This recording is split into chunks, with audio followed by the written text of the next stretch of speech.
First of all, thank you so much to the organizers for this invitation. This is my first time in a conference with people who work in active systems. And as a virtue of that, I've met a lot of new people. So I'm come from a non-linear dynamics background. So this is the first time. So it was very nice. I think most of you guys do theoretical work, but there are some rays of hope now and then when you talk about experiments as well.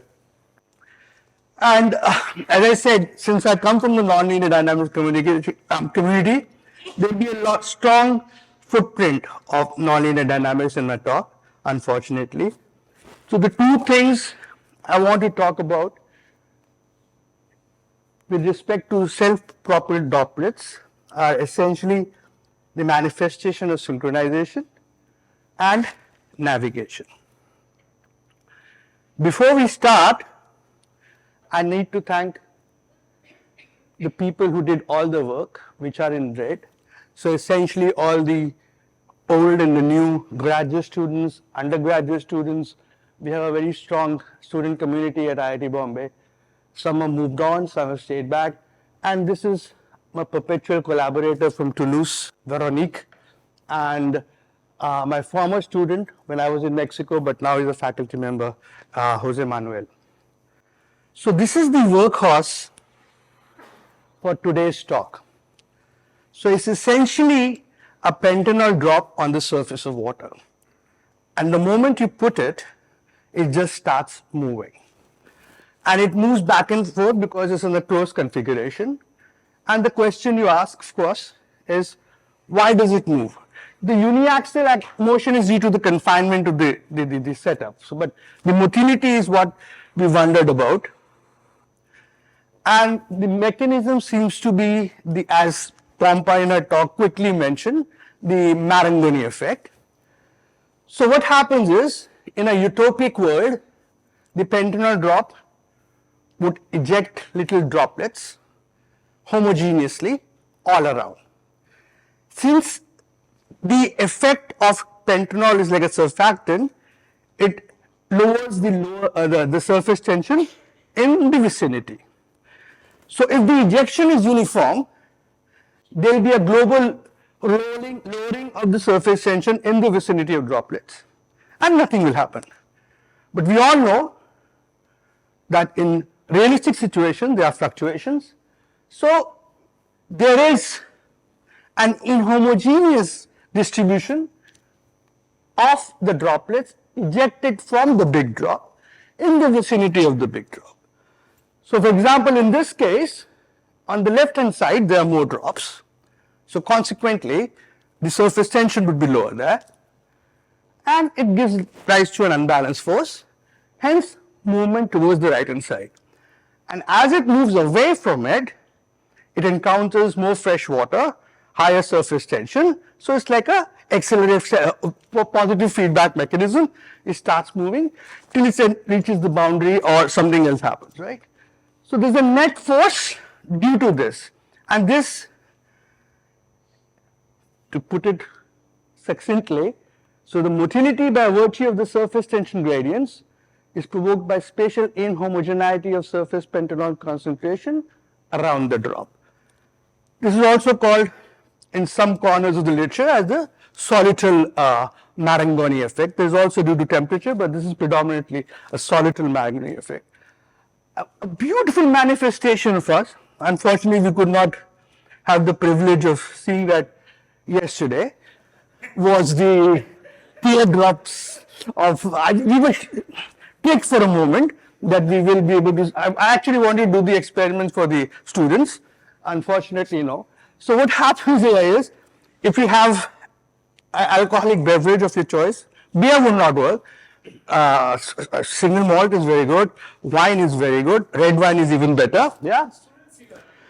Sorry? How many students you have in that group? 9, including postdocs. We still, yeah.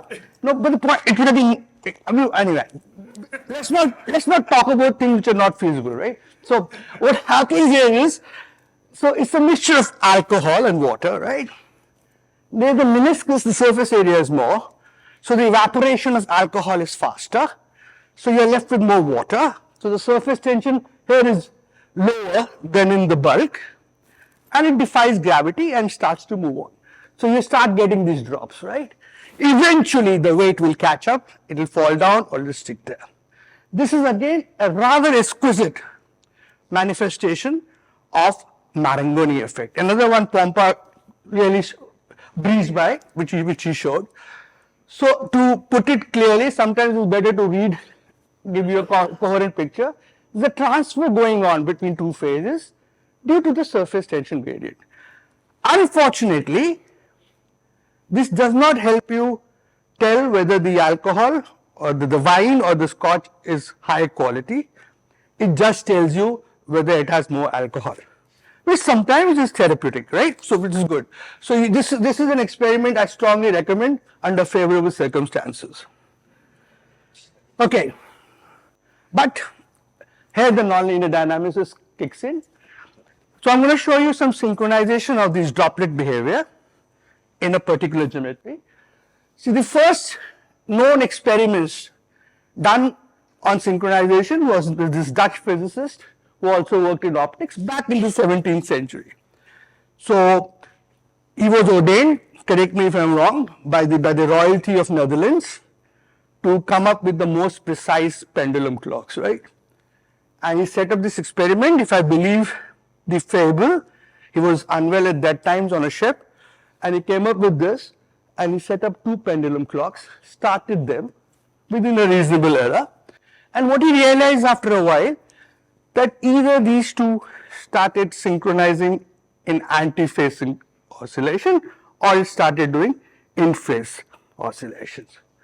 And he realized that it's due to the fact that the two rhythms were talking to each other via the mechanical vibration of the common beam.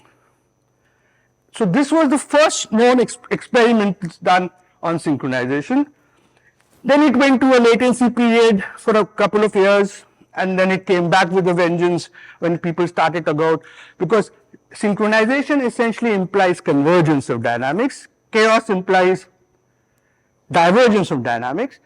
People came up with chaotic synchronization, which is sounded like an oxymoron, but it does work, right? So to put it technical terms, this transfer of information could be various ways.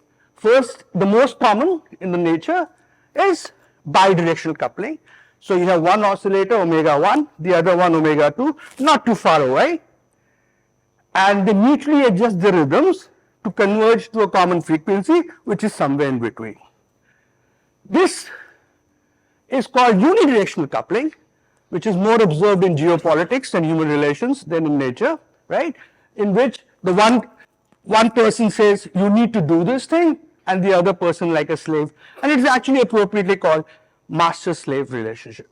So there's a change of frequency of oscillator 2 to converge to the frequency of omega 1. So omega 1, nothing happens.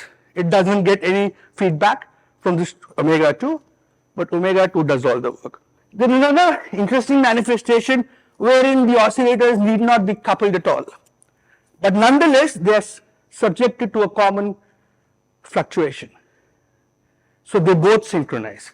During the course of this talk, I'll hopefully be able to show you the first two manifestations of these phenomena.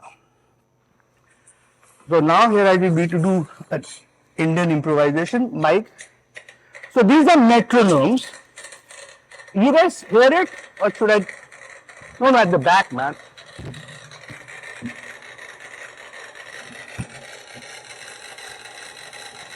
So they each metronome has started, and it's doing its own rhythm.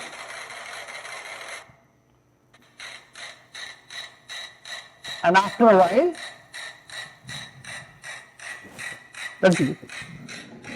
they start synchronizing. So what has happened is essentially same as in Huygens reverse. Here the bass you see seems to be moving. So there's a global coupling between the oscillators, and each one adjusts its rhythm and comes to a common frequency for all of them. This is ensemble synchronization, and it's quite exquisite if you do it. You can actually do it with 2064 and stuff like that. So, also, when you go to a concert and people start clapping and the performance is very, very good. They keep on clapping for a long time. And what happens is the clapping becomes rhythmic clapping, as seen in the baseball games in Korea and Japan, right? So what happens is each person is clapping, is listening to the other oscillators, other human beings, that is, yeah, and subconsciously adjusts its rhythm and they converge onto a common rhythm. And it has been clearly shown in countries which have less heterogeneity, like the Eastern European countries, the phenomena is very well pronounced. In countries like Brazil, it's different. In India, we don't make it work because we don't want to make it work. So it will never happen, right? We, we, we go against that. The last example, just to show you, it's not just cute stuff that we do. I don't know how many of you are old enough to remember the year 2000, the change, the Y2K, the British with the pompous act said, we're going to open a bridge. And they called it the Millennium Bridge. They should have learned from the bridges that we have in Varanasi and stuff like that. And soon after, when the bridge happened, you see all the people subconsciously while walking in synchrony. And this was, you see that? You can actually see the global wave going left and right. And it was completely shut down, and typical, the explanation that was given was, this was due to an under-researched phenomena. It did not matter, it was discovered 200 years before that, right? And they said that the lateral sway had an unconscious tendency to match their footsteps. It's synchronization. So this is just to motivate. The synchronization is not only fun, exotic, and to demonstration purposes, this has technological relevance as well. Okay, so back to our mundane third world country cheap tabletop experiments. We have a very beautiful rectangular quartz board which has these dimensions. Outer, these are the inner dimensions. What I want you to notice is that we make a floating linear channel. It's just a laminate sheet, that the dimensions of that almost match the inner dimension of the board. So it's a very tight fit. So we put it very carefully. So it's floating, yet it does not move due to the constructions of the geometry. And then we put a solution of water, and as I showed in the workhorse, a pentanol drop. Ferroin is for visual purposes, and we put an initial amount of pentanol so that the gradient is not too much between water and pentanol, and the drop doesn't break up immediately on impact. So this is, yet again, as I said, you should focus on these dimensions. So this is what this looks like. We track it. Being nonlinear dynamicists, we turn it into time series, and actually looks like a beautiful, robust, repetitive P-Raven oscillation when plotted like this. This being the position. Then we said we want to study synchronization. We need at least two oscillators. So this is the first thing we tried. So in this case, this scale is just for visual purposes, to give you a visual aid. So if you look at this here, so the first drop goes from 1 to 4, and the second drop goes approximately from 5 to 8, right? And there's come close, and then they go back. So this is an anti-phase synchronization. Also confirmed by the fact that if you plot the Lissajous figures, it goes on the 135. Yes, ma'am. Yes, thanks. I was wondering if you've looked at the shape of the droplet. It has this really interesting crescent shape. Yes, it does. Looks like and I'll tell you why it is. Yeah. See, okay, very good point. You make me go back a slide.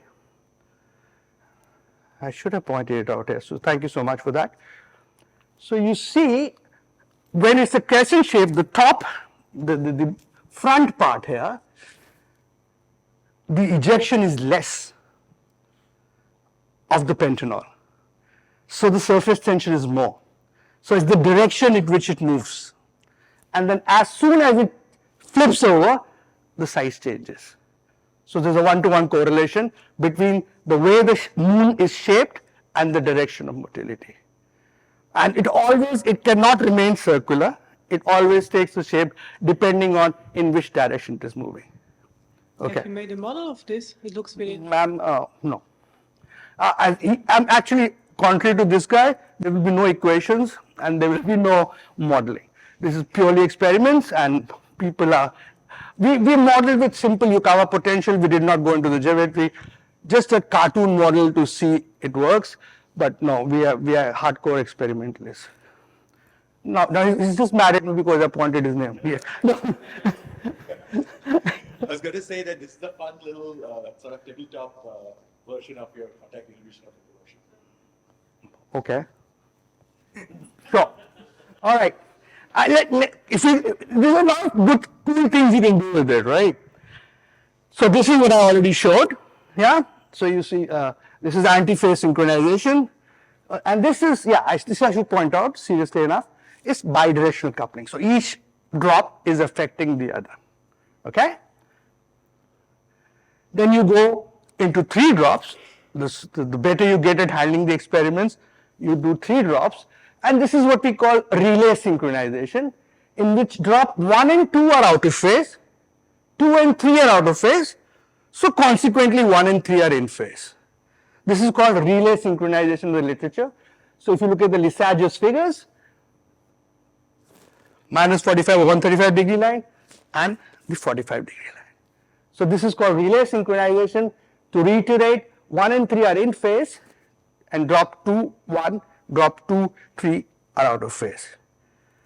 This is another set of experiments in which 2 subgroups seem to form, and each subgroup shows a anti-phase synchronization.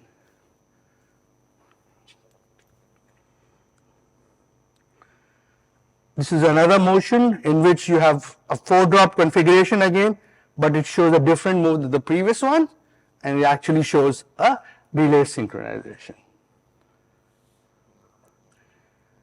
But we wanted to see unidirectional coupling.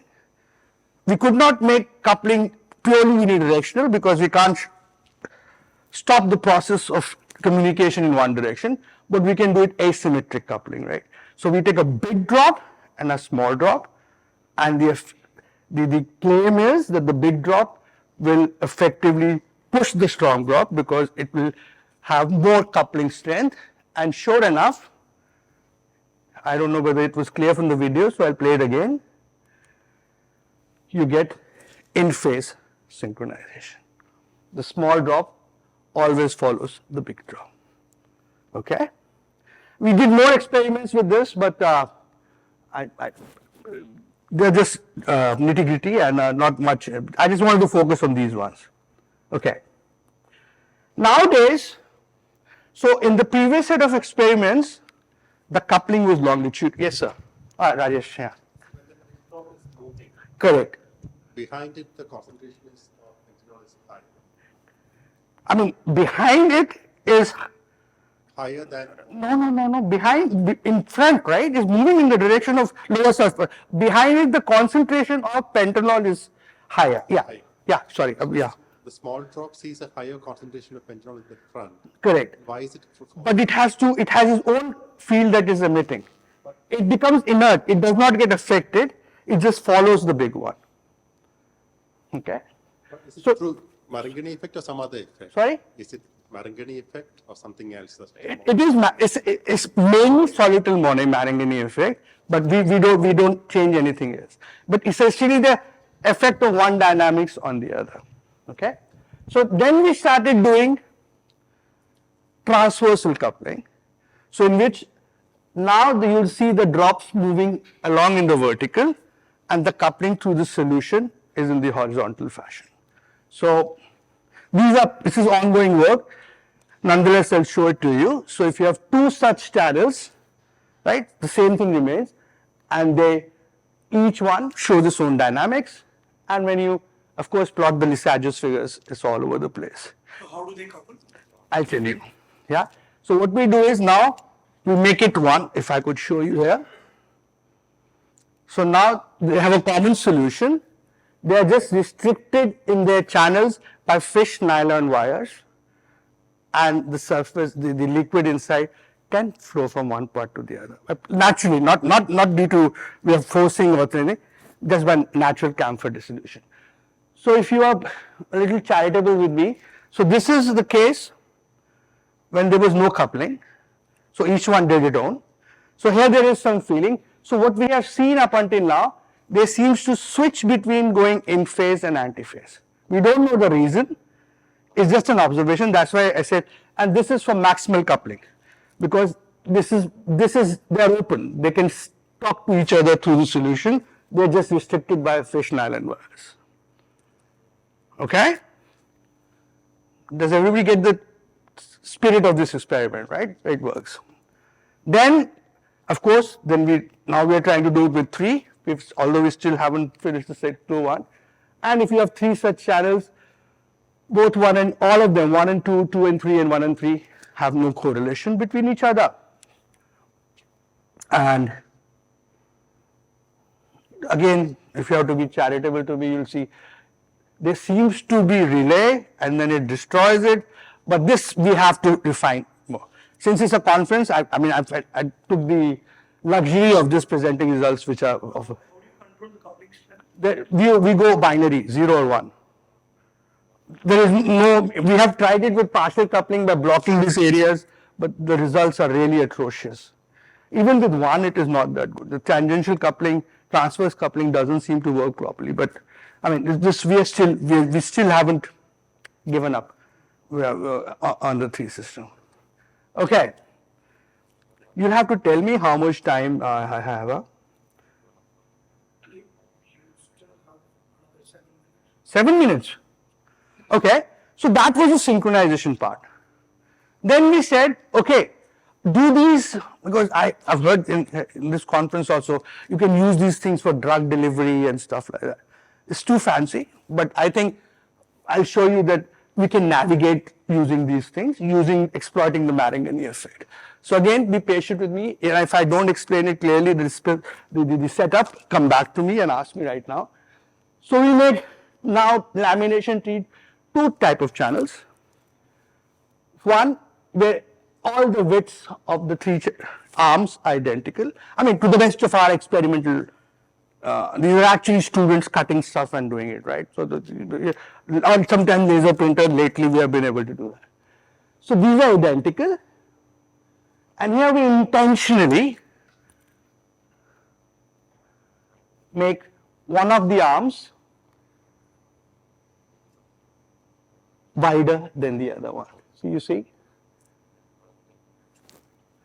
Okay, so this is all 3, A, B, C are 0.5. Here A is B and C are still B and C are still 0.5 and this is 0.4. So we have intentionally induced an asymmetry. And we want to see, is the system able to detect that as silly little drop of pentanol on the surface of water. So first thing we did 50 experiments. Each experiment takes about 3 hours, right? So people, the theoretician come, I need to do 500. Okay, but we just want to make a point here. So in this case, it goes to, you start here, it goes to the decision point, and we saw that 60%, which is 30 trials, it went to the one on the left, and 20 times it went to. So we established a null hypothesis. We say, with a confidence level of 95%, that there is no preferred path.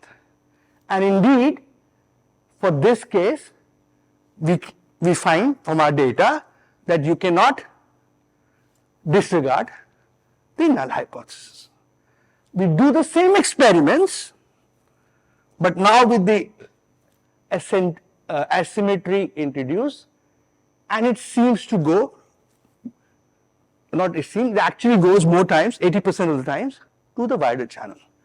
The reason is intuitively clear, I think, because there is more water here, there is more volume there. So let's assume that the ejection of the molecules is almost same on both the sides.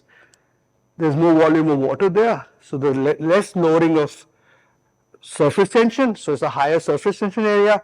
So from the decision point, this is the preferred path.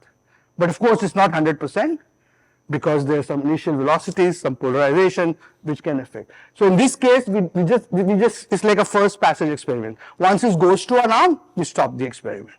We don't review the path when it comes back and stuff like that. Okay. So in this case, you see that the wider channel is preferred, and you can neglect the hypothesis. We actually have a toy model for this also. So if you want to have a look at it, you can have a look at the paper. And then we did something even more cool, I think. We just put one of the drops and locked it with a fish iron here. So this is like chemical asymmetry, right? You have a drop here that we put, you have a drop here, and we see that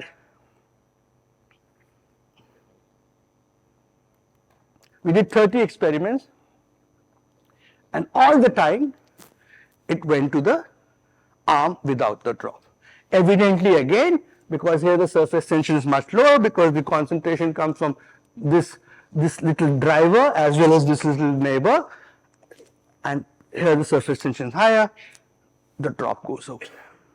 Okay, so we didn't have to do any H naught analysis here because it was 100%. We did it 30 times and it works all the time.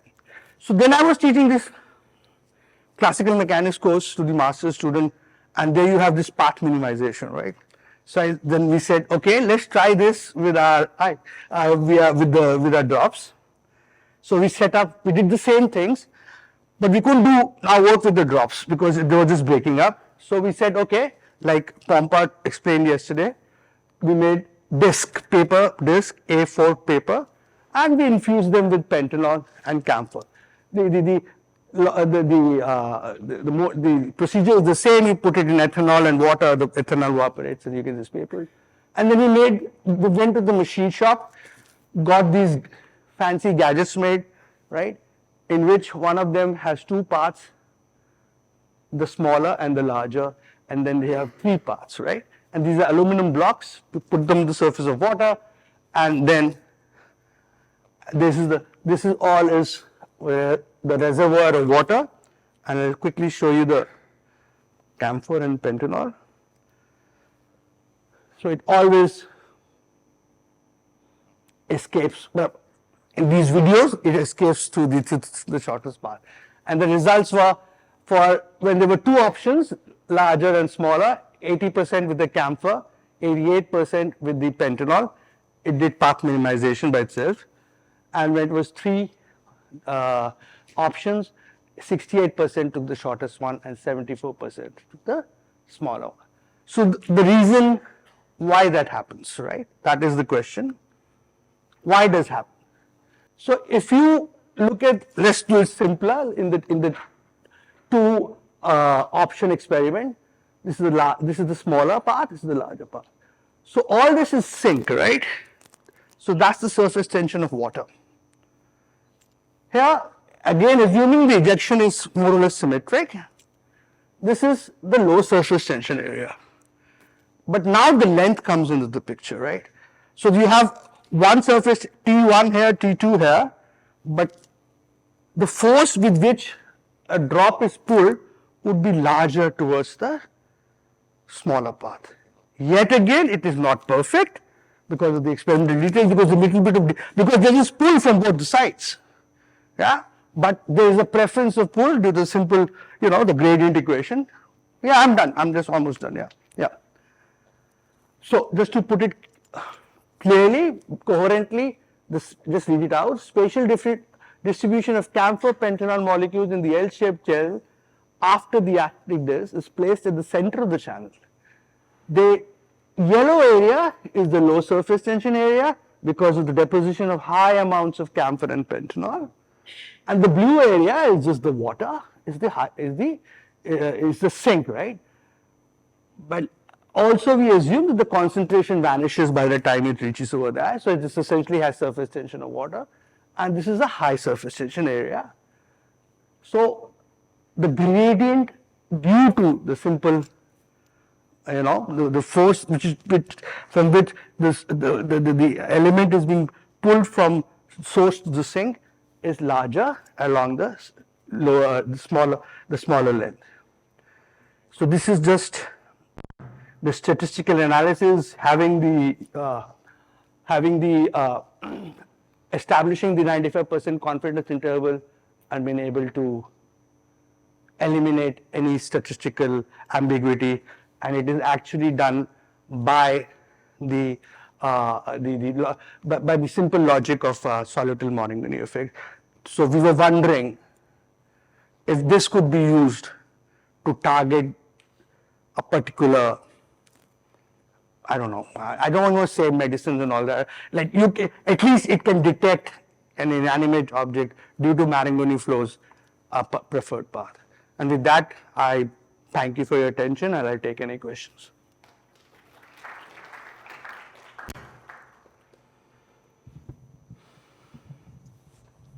Questions? We have enough time for questions. Hi, Punit. Hi. I mean, it's very fascinating the way it kind of finds the path. But do you think it will go beyond, let's say, one fork? So if you do 2 forks, 3 forks? It did not. Okay. It did not. But you have a model, you said. Yes. So can you try it on the model? Model, it works. Okay. So in principle, it can solve the Yes. maze. Yeah. The problem is at least in the pentanol case, the saturation takes place very quickly. So by the time it goes through the first barrier, it essentially has the same concentration throughout. So the gradient vanishes. That is the biggest problem. Pentanol is very, very volatile, right? So as it is, camphor, it persists for more, but the coolest thing we wanted to do, Sitavra, was to solve a maze. Right. Right? Right. Up until now, we have failed marvelously on that. And it's amazing because the model works like a charm. Even if you put noise on it, it works. So sometimes I believe what my advisor used to say, that the difference between numerics and experiment is more in experiments than in numerics. So it does not work at all. And we are flabbergasted. But it does not work. I mean, maximum 2, but we cannot, but we have not given up. PhD students are supposed to suffer a little bit. So yes. If I can just make one comment. Yeah. You remember that the Turing patterns were, for example, very difficult to see until someone figured out that you can use a catalyst to actually trap. Absolutely. The silver, this one. Can I use a trapper here for the... I haven't thought about it. We haven't thought about it. Yeah, but So yeah, this is again. We did this year actually, and so there's lot to be done. But when Abhishek entered, he said, "Oh, we'll do the maze," and I'm still waiting. Yeah. Anyway, yeah. But I know the experiments are very hard, and the thing is, I don't know. People don't appreciate that 50 experiments is like almost 30 days, And if go to a theoretician, let's do 100 more. You can't do that. No. We have a shelf life, Sorry. These people trivialize everything, right? Yeah. Any more questions? Thanks.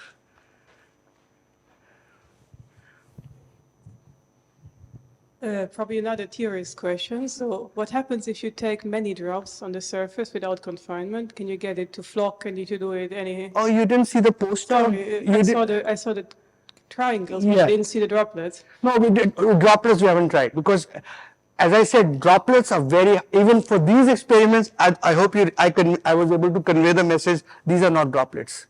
These are discs. Droplets are very hard. They're like a pampered child. You have to treat them very, very carefully because otherwise they drop. They break. So no, we have not. Our best hope, and I think if you have seen Abhishek's poster, is that we do get some competition between Cheerio's effect and the other repulsion, and we do get some sort of flocking. But we have not tried it with droplets. I don't know. It's going to be very, very hard.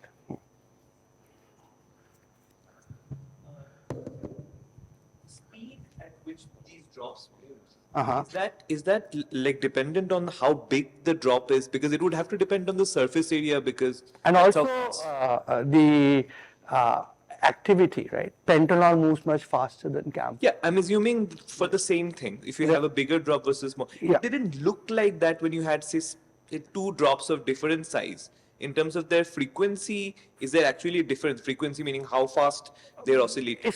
It is there, but maybe it's not that substantial because you're in a confined geometry. Right. Yeah, if you just leave it on a big reservoir, because here you have confinement, so the saturation takes faster. But there is definitely a velocity difference between the two. Yeah.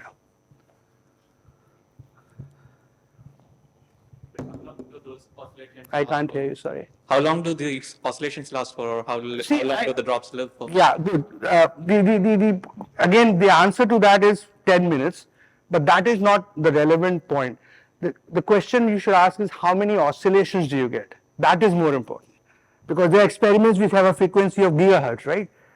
There 1 second is enough. So we have at least 200 plus 250 plus oscillations before the system starts to dissipate and then eventually start.